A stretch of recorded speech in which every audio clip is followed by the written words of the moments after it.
आंखों में नशा है, सपनों में यकीन है, ख्वाब है सपनों के और दिलों में जुनून है। चलिए दोस्त, इसी जुनून के साथ आज हम लोग एक 10वां का चैप्टर है द्विघात समीकरण, उसी को आज हम लोग देखेंगे। द्विघात समीकरण, द्विघात समीकरण के बारे में आज हम लोग जानेंगे कि द्विघात समीकरण किसको बोलते हैं, उसमें क्या होता है, उसमें क्या क्या नहीं होता है, क्या क्या होता है, तो सुनते रहेंगे। तो चलिए दोस्त, द्विघात समीकरण जानने से पहले हम लोग देखेंगे कि बहुपद क्या होता है, क्योंकि बहुपदी का ये टाइप है द्विघात समीकरण। आज हम लोग देखेंगे पहले बहुपद। पहले हम लोग बहुपद देखेंगे, अब इसमें देखेंगे बहुपद होता है। बहुपद होता है दो प्रकार। पहला प्रकार होता है उसका पहला टाइप, वो होता है पद के आधार पर। ठीक है दोस्त, पहला हो जाएगा पद के आधार पर,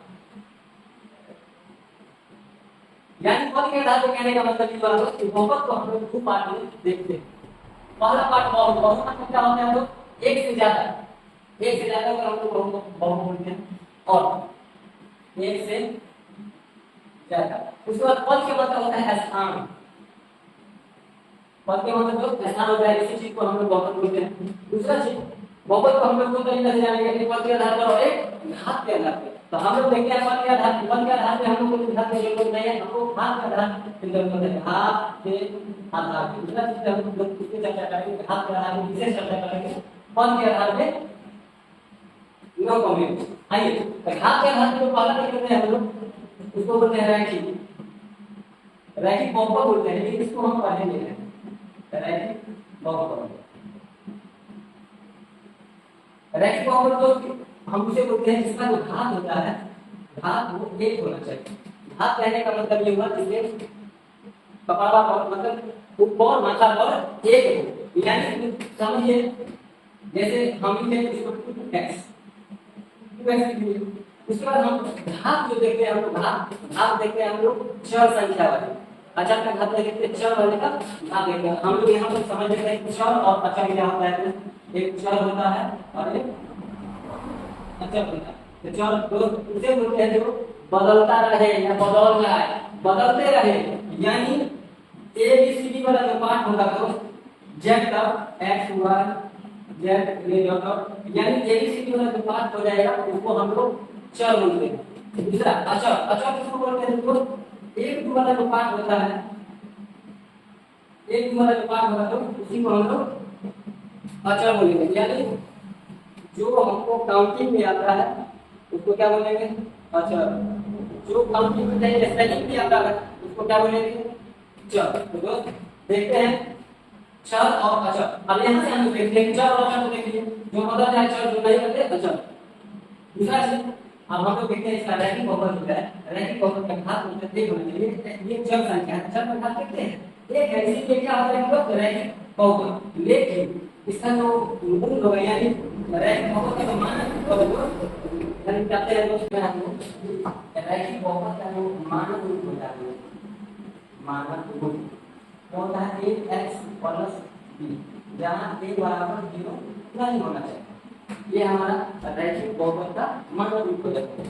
दूसरा चीज दोस्त, अगर इसका हम मूल का बात करें, रैखिक बहुपद का मूल क्या होगा, जितना पावर उतना मूल, यानी पावर एक है, इसका घात क्या है एक, तो मूल भी एक के होगा।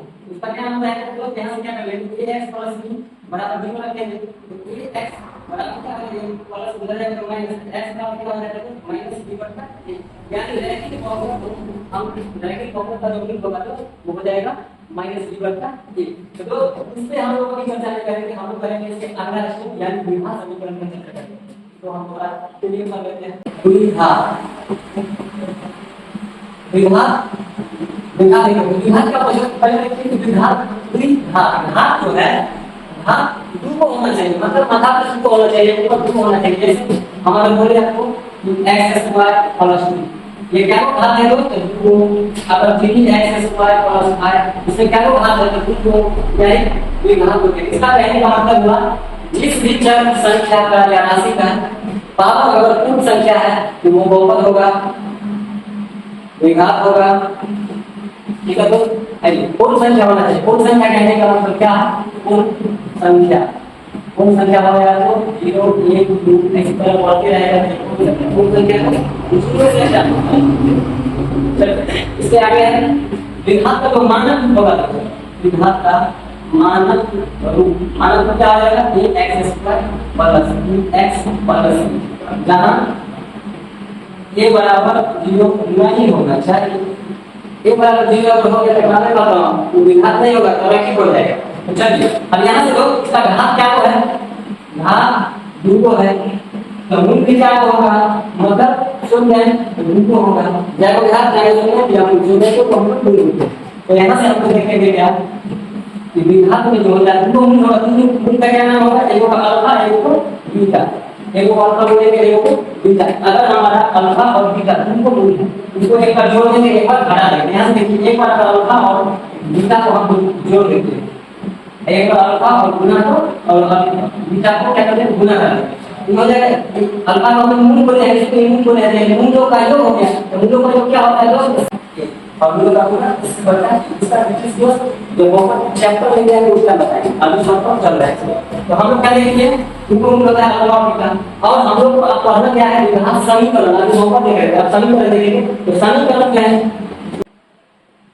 ax² plus bx plus c अगर बराबर 0 आगे चलेंगे विघात समीकरण में कोई भी बहुपद के आगे अगर हम 0 लगा देते हैं, 0 के बराबर कर देते हैं तो शायद इसे विघात ही करते हैं। चलिए अब आगे देखते हैं लोग a b और c ये सब जो है एक वास्तविक संख्या, वास्तविक संख्या है। अब यहाँ से हम लोग देखेंगे कि इसमें क्या होता है। आपको विभिन्न प्रकार के अध्ययन दिया है, विभिन्न प्रकार के बहुपदों को अध्ययन करते हो। बहुपद का मतलब बहुपद अभी नहीं पता है, उसका एक नया टॉपिक लेके आएंगे, बहुपद स्पेशल बहुपद होगा। अभी हम उतना ही देखे हैं जो हमको विघात में काम आ सकते हैं। आगे देखते हैं दोस्त बहुपद में अध्ययन किए कर लिए, चलिए कर लेते हैं, मान भी सकते हैं। उसका क्या है दोस्त ax² plus b plus c जहां a बराबर 0 नहीं है वो। अब यहाँ क्या हो रहा है एक प्रकार का विघात बहुपद था, ठीक है दोस्त। अब उसके आगे देखते हैं इसका जो मूल होता है, शून्य का जो मूल होता है, यानी विघात को हम लोग किस किस रेशियो से किस किस टाइप से प्रकार से हल करेंगे, उसको बातों को समझेंगे। आज हम उसी पर चर्चा करेंगे। दोस्त यहाँ से पहला तो होता है विघात का जो मूल निकालने का वो होता है गुणनखंड, दूसरा हो जाता है विघात और तीसरा हो जाता है वर्ग। हम विघात में यही तीन विधि को पढ़ेंगे, यही से एक एक करके चलेंगे। हम इसमें क्या करेंगे विघात के बारे में डिटेल से जानेंगे और वर्ग के बारे में डिटेल से जानेंगे और गुणनखंड के बारे में हम लोग 9th क्लास में पढ़ के आए। तो चलिए लोग इसको आज हम विघात के बारे में देखते हैं। विघात में क्या होता है तो यहाँ x² का जो गुणांक होगा उसको a बोलेंगे, x का जो गुणांक होगा उसको b बोलेंगे और c जो होगा वो अचर पद होगा, ठीक है। x² का गुणांक a बोलेंगे, x का गुणांक b बोलेंगे और c जो होगा वो अचर पद होगा। यहाँ से जो विघात का रूल होता है, कंडीशन होता है कि एक विवेचक होता है, विवेचक या विभेदक।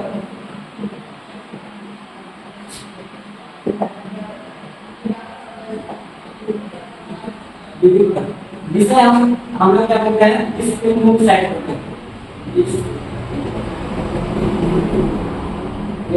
इसके मुख्य मतलब विवेचक या विभेदक होता है। इसका हम फर्स्ट लेटर बात लेंगे, यानी पहला है डी। डी बराबर जो होता है वो होता है d² - 4ac, ठीक है।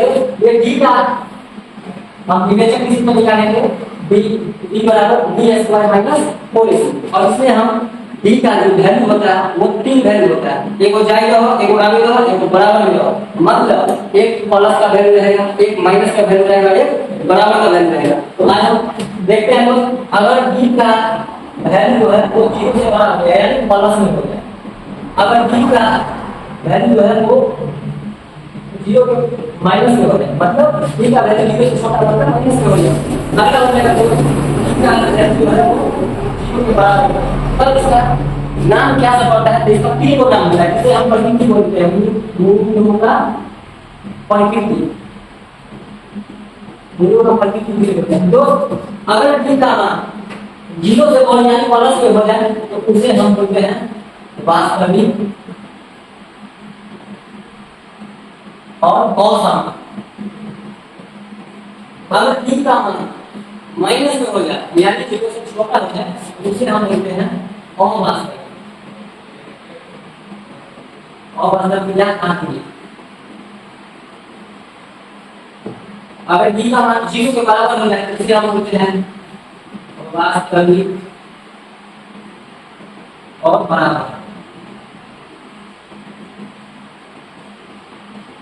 और ये 90 में उलट क्या हो सकता है तो आपको बॉल होते होंगे, बाकी का सब ओके लग रहा है। तो चलिए लोग डी का हम प्रूफ देख लिया कि डी का मान जो है डी का वैल्यू 0 से बड़ा हो जाए यानी प्लस में हो जाए तो इसका वैल्यू क्या हो जाएगा प्रकृति यानी नाम क्या हो जाएगा। डी का 3 को नाम है, एगो छोड़ एगो बॉल होगा तो कौन नाम होगा, एगो छोड़ जाएगा तो कौन नाम होगा, एगो नीचे में लटकल रहेगा तो कौन नाम होगा। अगर बॉल हो गया तो वास्तविक और असामान्य। अगर नीचे हो गया यानी छोट हो गया ये छोट हो गया उसको क्या बोलेंगे काल्पनिक या अवास्तविक, उसका वैल्यू नहीं लिखेंगे। ठीक है, तो उसके अलावा हो जाता है डी का डी जो है डी लेवल में यानी बराबर है उसका नाम क्या हो जाएगा वास्तविक और बराबर। तो चलिए ax² plus bx plus c बराबर 0। हम इसमें एक समीकरण लिखेंगे जैसे 2x² प्लस 7x प्लस 5। ये हमारा जो है इसका बोलेगा तो इसका प्रकृति बताइए। प्रकृति मतलब b से छोट b से बड़ा या b के बराबर है। क्यों नाम को हम लोग प्रकृति बोलेंगे तो हम लोग पहले से प्रकृति निकालने से पहले क्या करेंगे इसका पहले डिवीजन निकालेंगे यानी d निकालेंगे d। चलिए तो d बराबर हो अब हम उसको पहले क्या बताते हैं x² के गुणन क्या बोलते हैं a x से गुणन को b और अचल पद को c। हम लोग यहां पर कोई वाला x का गुणन a हो जाएगा x का गुणन b हो जाएगा और c होगा अचल पद। हम लोग जानते हैं क्या d बराबर क्या होता है b² - 4 इसे लिखेंगे b² ये हमारा प्लेन दिखाया जाता है b² - 4 ac। अब देखते हैं तो d बराबर क्या हो जाएगा d कितना है तो 7 7 का स्क्वायर करेंगे माइनस और a कितना है a क्या है 2 और c क्या है 5। b² - 4 ac को करते हैं d बराबर क्या आ जाएगा 49 माइनस 8 से 4। देखिए तो d का मान क्या आ गया 9 जो कि प्लस में है 0 से बड़ा है इसका मान प्रकृति क्या हो जाएगा दोस्त प्रकृति अगर बताना चाहे तो प्रकृति क्या लिखेंगे वास्तविक और असामान्य लिखेंगे दोस्त। इससे आगे हम लोग चलते हैं ताकि इसके बहुत सारे क्वेश्चन आगे हम देखेंगे। अभी वही से बताया है अब हम लोग चैप्टर बाय चैप्टर चलेंगे। ठीक है दोस्त।